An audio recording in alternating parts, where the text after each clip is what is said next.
Era un joven inteligente, elocuente y apuesto candidato indiscutible al éxito. Era una especie de Cary Grant juvenil.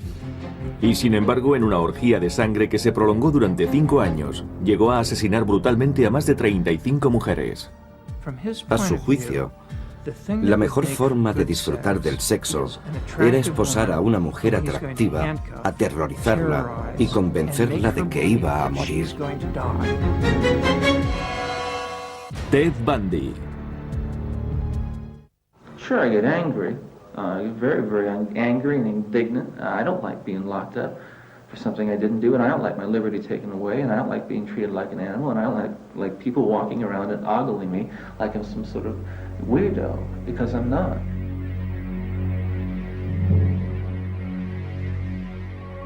A las 7 de la mañana del 24 de enero de 1989, en la prisión estatal de Stake, en Florida, estaba prevista una ejecución que muchos dudaban que fuera a realizarse. Se trataba de la ejecución de Ted Bundy, el asesino en serie más famoso de Estados Unidos. Tras una demora de 10 años, Bundy fue condenado a la pena capital por asesinar en 1978 a Kimberly Leach, de 12 años de edad. Sin embargo, reconoció ser el autor de 30 muertes más en los estados de Washington, Oregón, Utah, Idaho y Colorado. Desde que fuera apresado por primera vez en 1976, Bundy se convertiría en todo un fenómeno mediático. Los Estados Unidos quedaron fascinados por la figura de Bundy, antiguo Boy Scout, estudiante de Derecho, militante de las Juventudes Republicanas y político de futuro prometedor en el ámbito local del estado de Washington. Nosotros le conocimos antes de que le acusaran y le detuvieran, y era una persona muy agradable. Era amigo nuestro. Nunca apreciamos nada raro ni anormal en él. Una vez encarcelado, no tardó en mofarse de la justicia, fugándose de 2 prisiones diferentes en el estado de Colorado. Tras ser detenido en Florida, ejerció su propia defensa legal ante la extasiada mirada de una legión de admiradoras que seguía todos sus pasos. Si las miraba, ellas se sonreían y se daban codazos unas a otras. Y yo pensaba, ¿es que no se darán cuenta de que si estuviera en libertad y se tropezara con ellas una noche, se convertirían automáticamente en víctimas suyas? Pero la habitual arrogancia de Bundy le abandonaba a medida que se iba aproximando a la sala de ejecuciones escoltado por 2 funcionarios. Parecía que se resignaba a su destino. Se quedó embobado mirando la silla eléctrica. En el exterior, unas 500 personas que esperaban impacientes la noticia de su muerte coreaban frases como «Achichárrate, Bundy».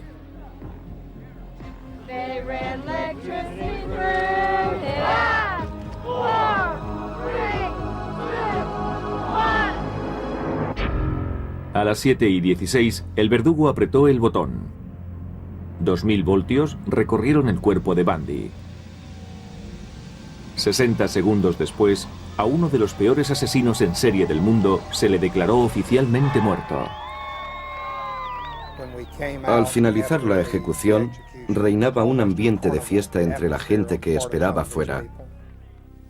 Vítores, claxones, una auténtica verbena. Su muerte fue más rápida que la de cualquiera de sus víctimas. Se estima que asesinó a 35 mujeres, pero se llevó a la tumba los secretos de aquellas muertes. La policía sospechaba que la orgía de sangre comenzó en 1974, cuando Bundy tenía 28 años y estudiaba Derecho. Por aquel entonces vivía en Seattle, junto a la Universidad de Washington. Daba una impresión agradable. Se expresaba con corrección, elocuencia e inteligencia. Si tuviera que describirle, diría que es una especie de Cary Grant juvenil. Nadie era capaz de imaginar que aquel joven elegante y apuesto protagonizaría una serie de violaciones, torturas, mutilaciones y muertes que conmocionarían al mundo entero.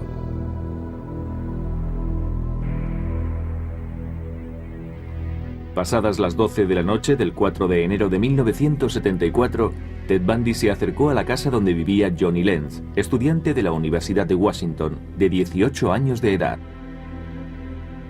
Accedió al interior de la vivienda a través de una ventana y una vez dentro golpeó salvajemente a su víctima con una barra de hierro cuando ésta estaba dormida. A la mañana siguiente el cuerpo de Johnny fue hallado en medio de un charco de sangre, con un trozo de madera procedente de la cabecera de su cama introducido a presión en la vagina. Bundy eligió a Johnny por una razón muy concreta. Poseía ciertas características físicas comunes a todas sus víctimas. Llevaba el pelo largo, peinado con la raya al medio.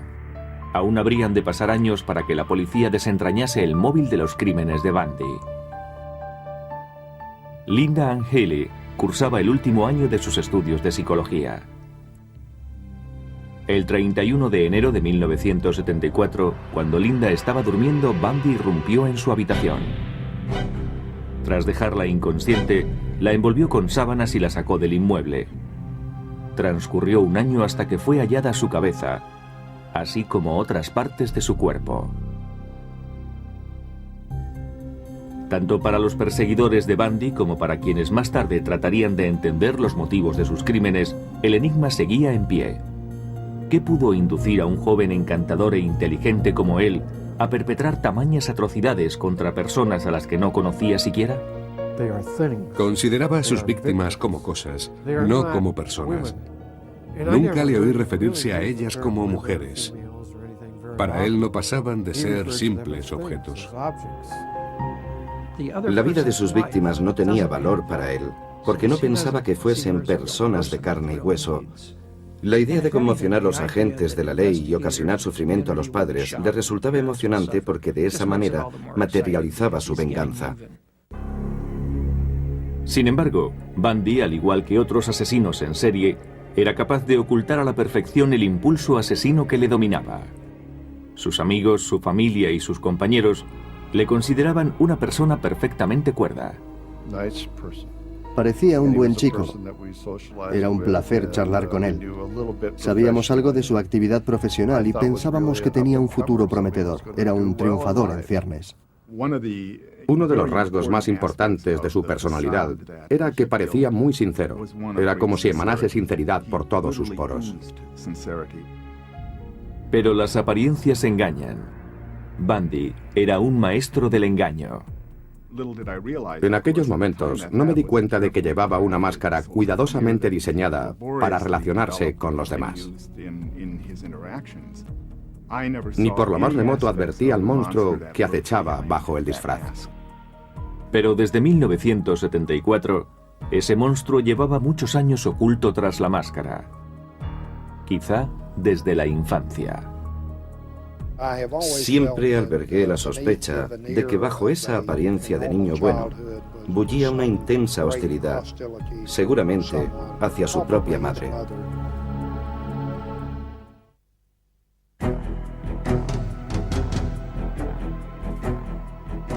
La versión policial es que en 1974, en la ciudad de Seattle, Ted Bundy dio comienzo a una oleada de espeluznantes crímenes que se prolongó durante más de 5 años a lo largo y ancho de Oregón, Utah, Idaho, Colorado y Florida. Su sadismo acabó con la vida de al menos 35 muchachas. Al ser detenido en 1976, una de sus defensoras más tenaces resultó ser su madre, Louise Bundy. Permaneció al lado de su hijo hasta que fue finalmente ejecutado en 1989. My Christian upbringing tells me that to take another's life under any circumstances is wrong. And I don't believe the state of Florida is above the laws of God. Louise es una mujer entrañable. No quiso aceptar los hechos hasta la noche de la ejecución, en que Ted se lo confesó todo. Hay expertos que opinan que el origen de la locura de Bundy estuvo en su infancia. Fue bautizado Theodore Robert Cowell el 24 de noviembre de 1946 en Burlington, estado de Vermont. Su madre, Eleanor Louise Cowell, era soltera y trabajaba como dependienta en unos grandes almacenes de Filadelfia hasta que decidió desplazarse a Vermont para dar a luz a su hijo, un hijo tenido por tanto fuera del matrimonio. Ted era hijo natural. Nació en un albergue para madres solteras. Su madre debía de tener entonces unos 23 años, más o menos. Poco después del nacimiento de Ted, Eleanor volvió con él a Filadelfia, donde dio comienzo una patética farsa. Ted crecería convencido de que sus abuelos eran sus padres, y Eleanor, su hermana mayor. Pero desde muy niño Ted sospechaba que aquello era mentira. Y ese no era el único problema. La madre de Eleanor tenía un amplio historial de depresiones nerviosas, sufría ataques de pánico y hubo de ser tratada mediante electroshock. El padre de Eleanor, Samuel Cowell, era por otro lado un hombre sumamente agresivo y violento.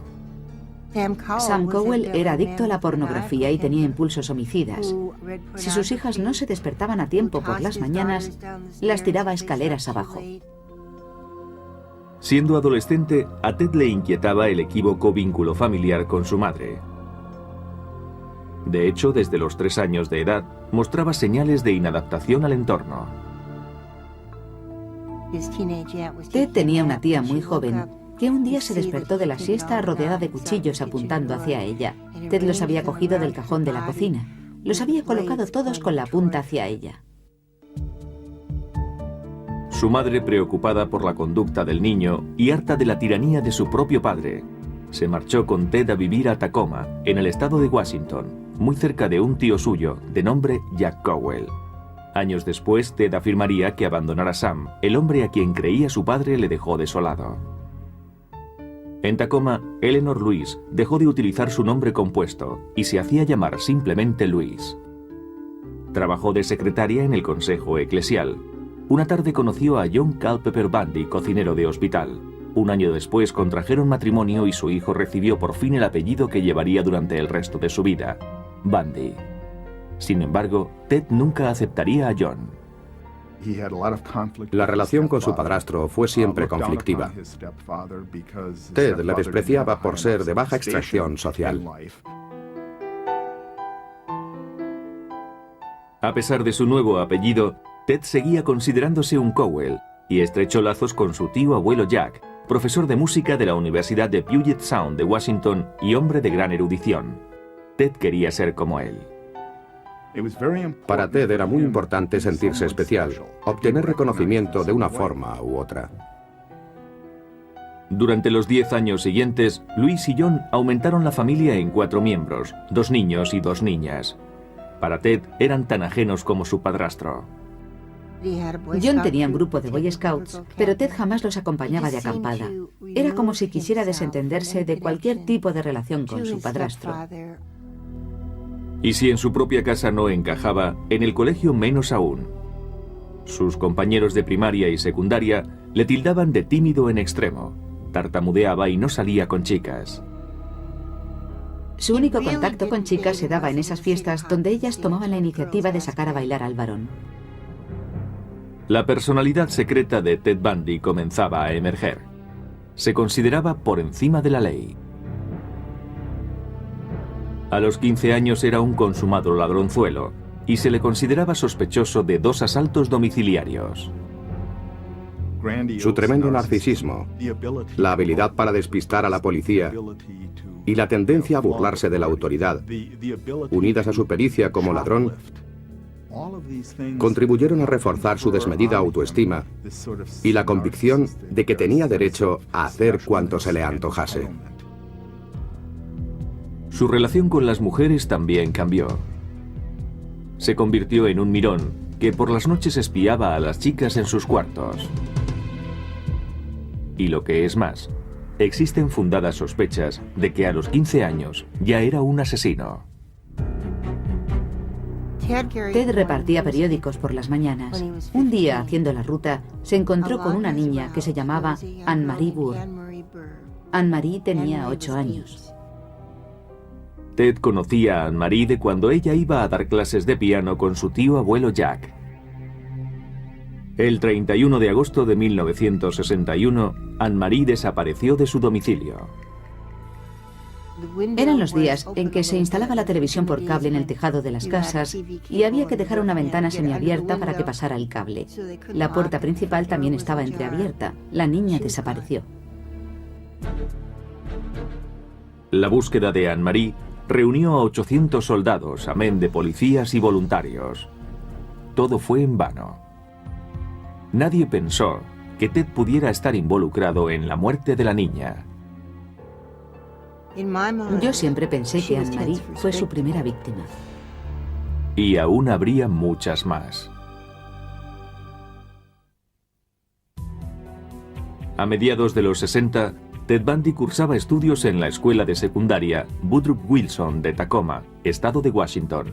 A pesar de ser despierto, apuesto y simpático, sus compañeros, y en especial las chicas, le consideraban desagradable. En su manera de enfrentarse a las relaciones sociales, había un defecto de fondo que le impedía establecer vínculos sinceros, de ahí su confusión. El colegio y sus aulas eran para él un campo de experimentación en el que ponía a prueba su habilidad verbal y donde trataba de manipular en su favor al profesorado. En 1965 finalizó sus estudios preuniversitarios con la calificación de notable. El año siguiente se matriculó en la Universidad de Puget Sound, pero en el campus se sentía anónimo y desorientado. Teddy notaba que no encajaba. Allí adoptó su fachada de distinción y sofisticación. En 1967, continuando con su farsa, Ted solicitó el traslado al aula de cultura asiática de la Universidad de Washington, donde estudió chino. Comenzó a fraguar su nueva personalidad. El Ted del pasado había sido tímido y retraído. El actual iba a ser ingenioso, atractivo y seguro de sí mismo. La farsa resultó ser provechosa. En la universidad conoció a Stephanie Brooks. Le impresionó particularmente su media melena con la raya al medio. Era de buena familia, sofisticada y afable. Justo lo que Ted ansiaba ser. Ted se dijo, es perfecta, guapa y rica. Creo que la quería bastante, dentro de sus posibilidades. Permanecieron juntos durante un año. Era la primera vez que Ted tenía una relación íntima con una mujer. Se había enamorado de ella. Pero para Stephanie eran solo novios de universidad, sin ningún futuro como pareja. Consideraba inmaduro a Ted. Ted estaba obsesionado por ella, pero Stephanie le dijo que el romance había acabado. Ella le dijo que no llegaría a nada, que carecía de ambición, que no sabía arreglárselas, que le faltaba un proyecto de futuro. Ted quedó desolado. Abandonó sus estudios y decidió marcharse a Filadelfia a ver a los suyos. Su visita obedecía a un propósito. Necesitaba la respuesta a la pregunta que tanto le inquietaba. ¿Quién era él? Tras examinar el registro civil de Filadelfia, se traslada a Burlington, en Vermont. En el ayuntamiento confirmó sus antiguas sospechas. Descubrió que su madre era en realidad la mujer que se había estado haciendo pasar por su hermana mayor. Debe ser tremendo descubrir que los auténticos orígenes de uno no tienen nada que ver con lo que siempre había creído.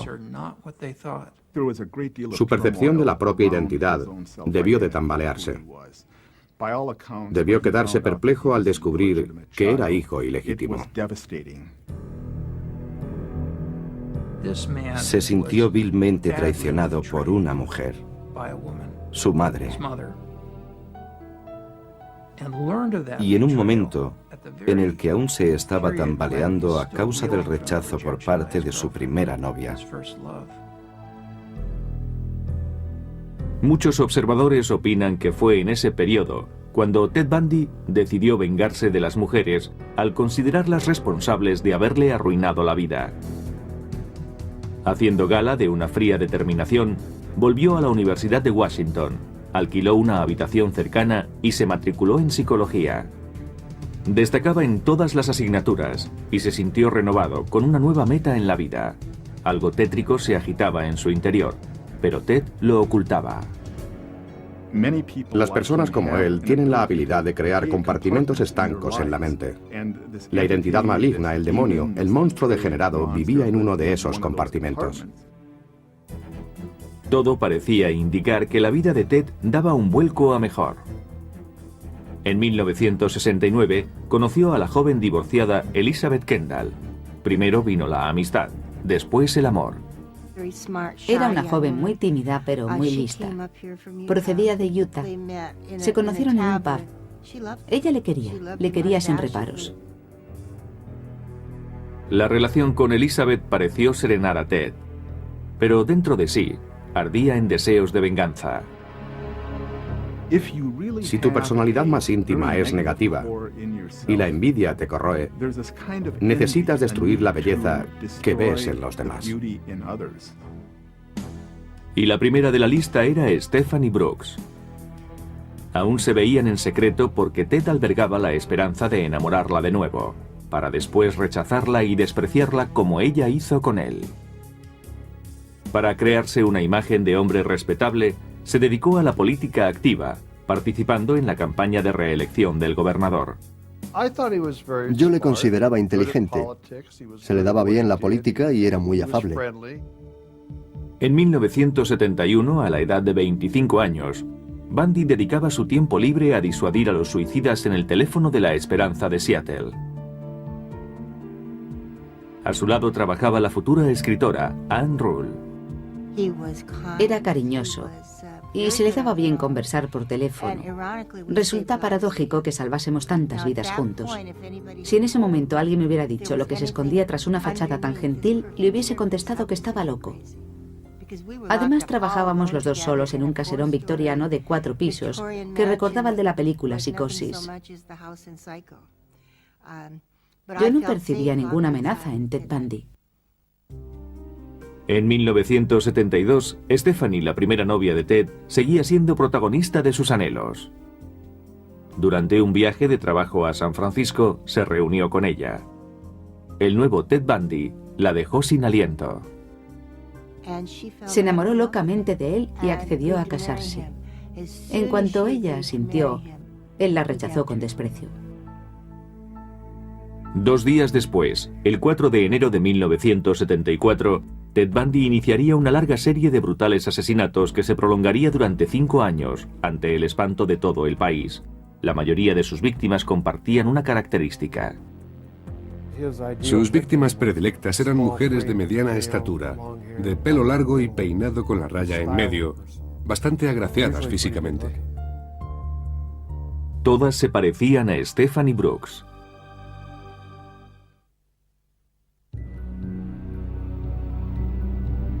El 4 de enero de 1974, después de la ruptura con Stephanie Brooks, Ted Bundy dio inicio a su lista de asesinatos. Durante los 6 meses siguientes, 8 mujeres desaparecieron de los campus universitarios de Washington, Utah y Oregón. Estoy seguro que estaba a las 24 horas del día buscando víctimas. A algunas las elegía y las acechaba. Otras simplemente se le ponían a tiro. Sus 2 primeras víctimas eran estudiantes de la Universidad de Washington.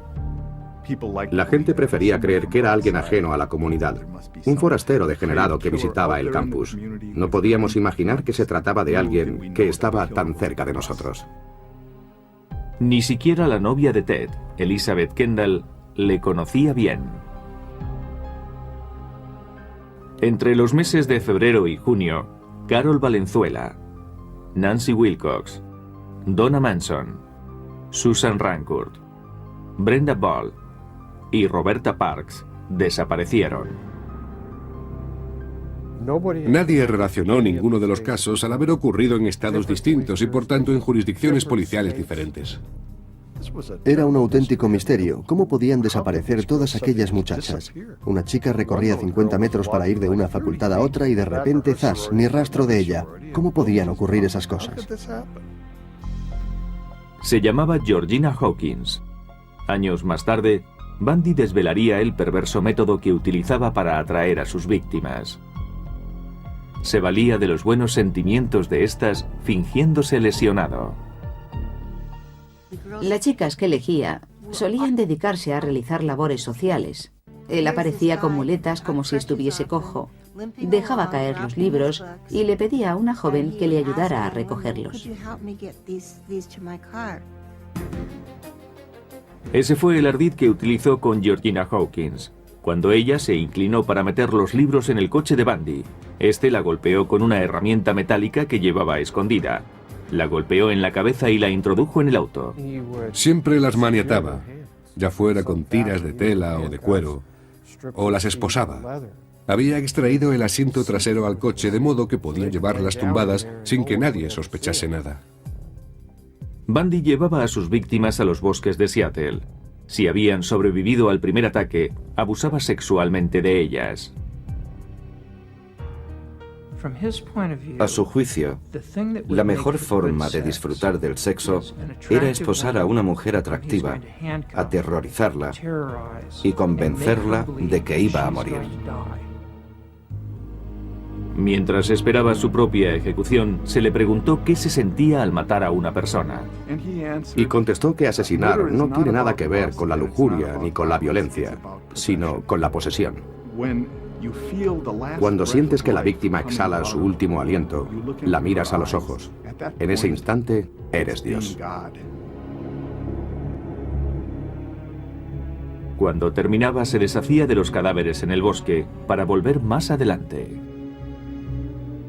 Volvía una y otra vez a la escena del crimen, no solo para eliminar pruebas y esas cosas, sino para ensañarse con los cadáveres.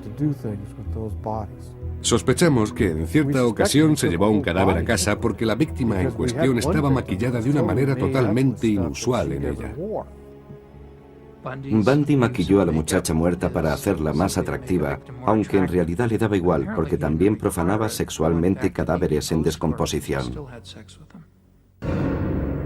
Los psiquiatras que estudiaron a Bundy le consideraron un caso único, pues aunaba dos tipos de aberración al mismo tiempo. Era sádico y a la vez necrófilo. Entre las características comunes a ambas perversiones destaca la falta de sentimiento de culpa y la voluntad expresa de hacer daño a otros para obtener placer sexual. No hay mucho más que añadir. Bundy se había convertido en un asesino consumado con 8 víctimas en su haber. En julio de 1974, su adicción le llevó a matar a 2 mujeres el mismo día. Era domingo por la tarde. Hacía mucho calor, más de 30 grados, y eso no es normal en Seattle. La gente se congregaba en el parque estatal del lago Sammamish. Allí se encontraba Janice Ott tomando el sol cuando Ted la abordó. Llevaba un brazo en cabestrillo y solicitó la ayuda de Janice para asegurar su barca al coche. Ella se levantó y le tendió la mano para saludarle. Ambos se presentaron con toda normalidad. Janice se alejó junto a Ted y no se la volvió a ver con vida. Una hora más tarde, Ted volvía al parque. Lo intentó con 4 o 5 mujeres más por lo menos entre la 1 de la tarde y las 4:30 aproximadamente. Pero esas mujeres percibieron en Ted algo que las hizo alejarse. Denise Nasland no tuvo tanta suerte. Sobre las 5 de la tarde se encaminó a los urinarios del parque. Denise estaba con su novio y otra pareja. Se fue al servicio con su perro. El animal regresó, ella no. Pero hubo testigos de la desaparición de Janice y Denise, gente que había reparado en el misterioso Ted. Y gracias a sus descripciones, se pudo poner en circulación un retrato robot del presunto asesino. La policía recibió 3.500 llamadas y se elaboró una relación de sospechosos, todos de nombre Ted. Bundy figuraba en la lista. Salió a colación un nombre, Ted, pero ni se me ocurrió pensar en él. Aquello era obra de un monstruo. Entre 1973 y 1974, el monstruo había sido funcionario de la Administración de Justicia de King County, para quien redactó un informe sobre el delito de violación y las víctimas del mismo. Esto le brindaba la posibilidad de conocer de primera mano las medidas que la policía pensaba adoptar para apresarle. En octubre de 1974 se hallaron 5 cadáveres más. pero la mayoría presentaba avanzadas señales de descomposición y en algunos casos no eran más que un montón de huesos. Bundy había desaparecido sin dejar pistas que le pudieran comprometer. 2 meses antes se había matriculado en la Facultad de Derecho de la Universidad de Utah, pero eso no consiguió atemperar su sed de sangre. Cuando yo conocí a Ted Bundy no era un asesino, pero puede que empezara a matar una hora después. Eso es lo más terrible. Aunque su disfraz seguía transmitiendo encanto y sinceridad, su verdadera personalidad estaba a punto de salir a la luz. Una de sus víctimas logró escapar y posteriormente le identificó.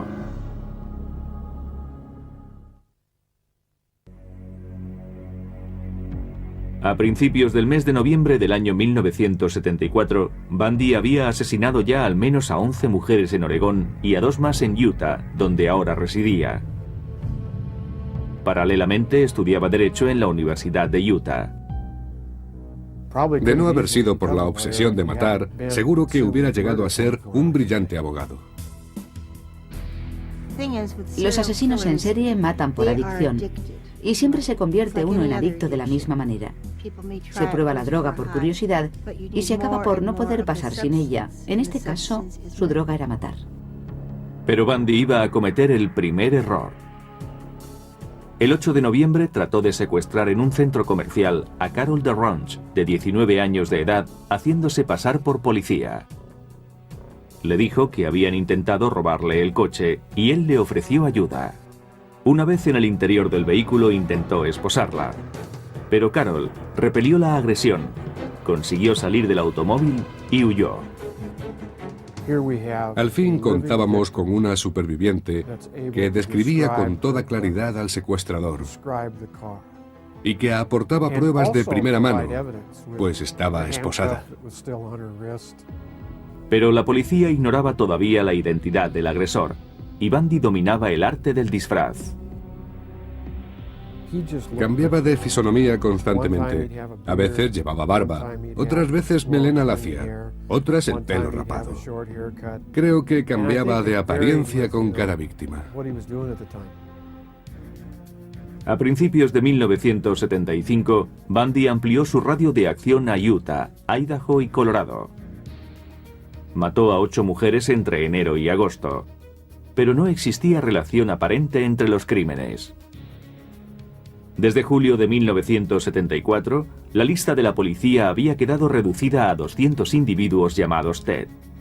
Bundy figuraba entre los 200, pero nadie sospechaba abiertamente del estudiante de Derecho. Se empieza a vertir un denominador común en todas las desapariciones. Los asesinatos presentan el mismo patrón. La suerte estaba a punto de abandonar a Ted Bundy. En Utah, el 15 de agosto, un policía de tráfico le ordena que se detenga por conducir de manera imprudente y procede a registrar el vehículo. El agente encuentra entonces una bolsa que contiene una barra de hierro, unas esposas y un pasamontañas. Llevaba el Museo de los Horrores a cuestas. Bundy es detenido inmediatamente bajo sospecha de asalto. Más tarde se le intervendrían mapas y tickets de gasolinera que le relacionaban con los escenarios de los crímenes de Colorado. Como colofón, Carol DeRonch le identifica como su agresor. Nos quedamos de piedra, no nos lo podíamos creer. Nos pusimos de su lado e incluso decidimos reunir dinero para su defensa. No nos lo podíamos creer, no podía ser él. El 23 de febrero de 1976, Bundy es procesado por sus asesinatos. Durante el juicio está convencido de que será declarado inocente. Pero en el estrado, Carol DeRonch relató los terribles momentos que había pasado junto a Bundy y lo identificó como su agresor. Fue declarado culpable y condenado a 15 años de prisión. Durante su reclusión continuaron las pesquisas y se le relacionó con el asesinato de Karen Campbell en Colorado. Pero Bundy continuaba impertérrito a pesar de verse convertido en acontecimiento mediático. Have you ever physically harmed anyone? Ever physically harmed anyone? No. No. Again, not in the context, I think, that you're speaking of. Ted estaba tan seguro de sí mismo que rayaba en la arrogancia. Y eso que le acusaban de asesinato. En abril de 1977 se le traslada a Colorado en espera de juicio. Bundy despidió a sus abogados y consiguió permiso para defenderse a sí mismo ante el tribunal. Bundy confiaba ciegamente en su inteligencia y en su habilidad para manipular y derrotar al sistema judicial. Aunque eso significara evitar la vista. 2 meses más tarde, saltó por la ventana de la biblioteca del juzgado, situada en un segundo piso, y se dio a la fuga. Fue apresado 6 días después, pero no permanecería preso mucho tiempo. I've matured in the past year. Believe me, I've grown in the past year, and I've learned a lot of things about myself in the past year.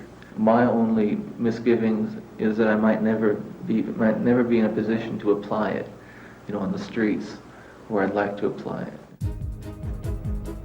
Nada más lejos de la realidad.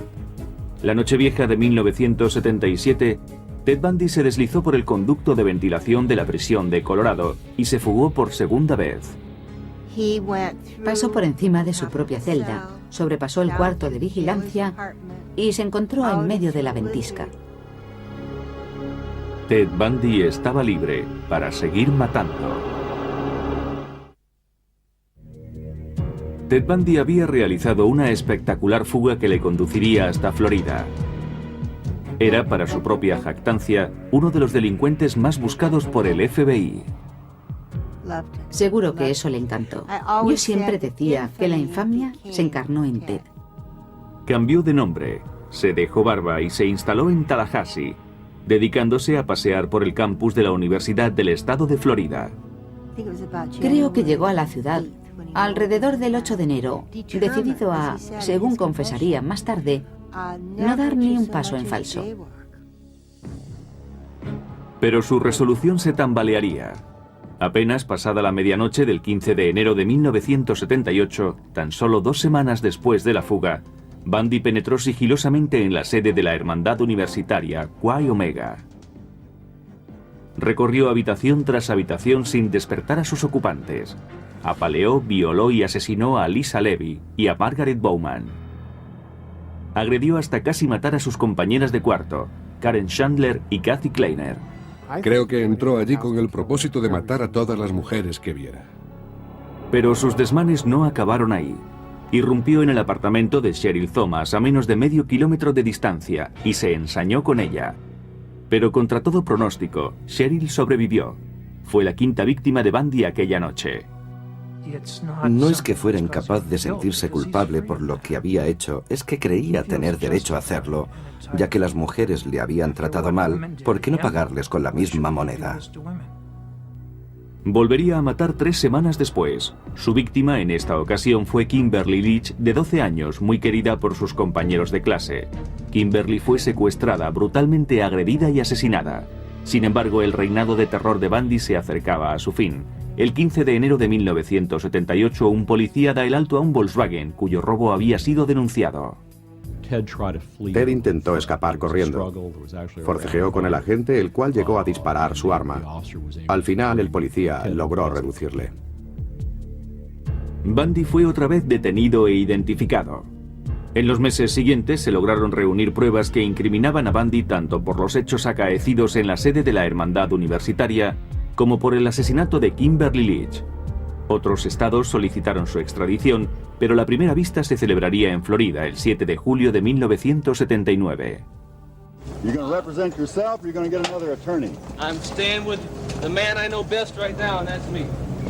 Bundy realizó su propia defensa en el juicio por los asesinatos de la Hermandad Chi Omega.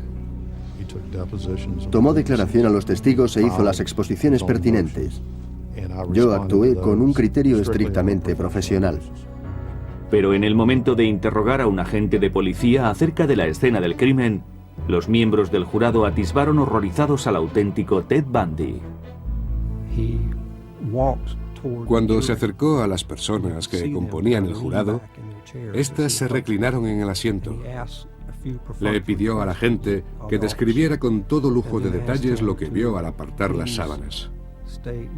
En ese momento, a ninguna de las personas de la sala o que seguían la vista por televisión, a nadie le quedó ninguna duda de que lo que ese hombre quería era revivir sus atrocidades. 2 semanas después, Bundy fue condenado a la pena máxima por los asesinatos de Lisa Levy y Margaret Bowman. En enero de 1980, Bundy fue juzgado por el asesinato de Kimberly Leach. Una vez más, fue sentenciado a muerte. Pero la ejecución se demoraría por algún tiempo. Durante los 9 años posteriores, Bundy apeló en numerosas ocasiones y engañó a la muerte utilizando subterfugios de última hora ante la inminente ejecución de la sentencia. Pero al fin, tras incontables apelaciones, se fijó la fecha de su ejecución para enero de 1989. Con objeto de retrasar la ejecución, propuso a las autoridades su colaboración en el esclarecimiento de casos aún no resueltos que también le eran atribuibles. Comenzó a dar información con cuentagotas para captar la atención de los investigadores. Después les decía que necesitaba más tiempo, que no aguantaba más, que tenían que convencer a las autoridades de Florida de que le concedieran más tiempo para que pudiese facilitar más detalles. Fue una estratagema desesperada. Estaba quemando el último cartucho. Sin embargo, estoy seguro de que Bundy, hasta la misma mañana de su ejecución, se creyó capaz de retrasar lo inevitable. Pero fue en vano. El 24 de enero de 1989, a la edad de 41 años, Ted Bundy, el joven elocuente y apuesto, capaz de alcanzar cualquier meta, que decidió, sin embargo, dar rienda suelta a sus monstruosos instintos asesinos, fue ejecutado en la silla eléctrica. El meollo del asunto es cómo recordar no a Ted Bundy, sino a aquellas muchachas en la flor de la vida, con apenas 19 o 20 años. El mundo era de ellas, y el futuro también. ¿Cuántas familias quedaron desmembradas y hundidas en la tragedia? Desgraciadamente todos recordamos a Ted Bundy. Yo preferiría recordar a aquellas chicas.